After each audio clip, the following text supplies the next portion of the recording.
श्री गणेश चतुर्थी व्रत की पौराणिक कथा के अनुसार एक बार भगवान शिव तथा माता पार्वती नर्मदा नदी के किनारे बैठे थे।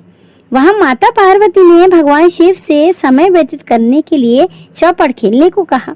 शिव चौपड़ खेलने के लिए तैयार हो गए, परंतु इस खेल में हार जीत का फैसला कौन करेगा, यह प्रश्न उनके समक्ष उठा।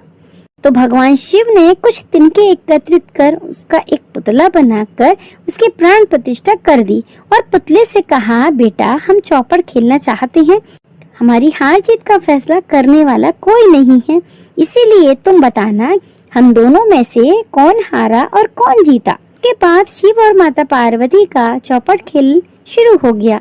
यह खेल 3 बार खेला गया और संयोग से तीनों बार माता पार्वती ही जीत हुई।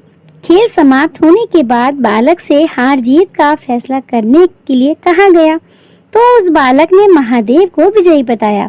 यह सुनकर माता पार्वती क्रोधित हो गई और क्रोध में उन्होंने बालक को लंगड़ा होने, कीचड़ में पड़े रहने का श्राप दे दिया।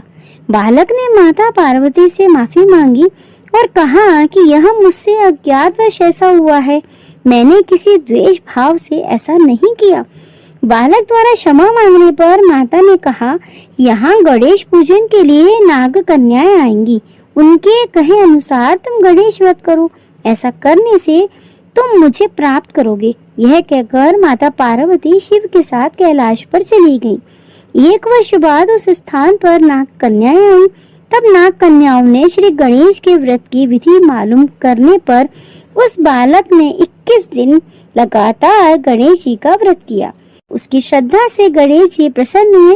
उन्होंने बालक को मनवांछित फल मांगने के लिए कहा।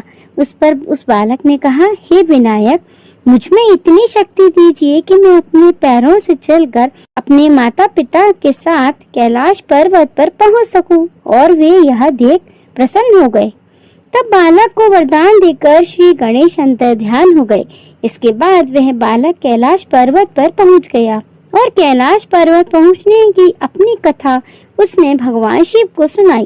चौपड़ वाले दिन से माता पार्वती शिव जी से विमुख हो गई थी, अतः देवी के रुष्ट होने पर शिव ने भी बालक के बताए अनुसार 21 दिनों तक श्री गणेश का व्रत किया। यह व्रत के प्रभाव से माता पार्वती के मन में भगवान शिव के लिए जो नाराजगी थी वह समाप्त हो गई। तब इस व्रत की विधि भगवान शंकर ने माता पार्वती को बताई। यह सुनकर माता पार्वती के मन में भी अपने पुत्र कार्तिकेय से मिलने की इच्छा जागृत हुई।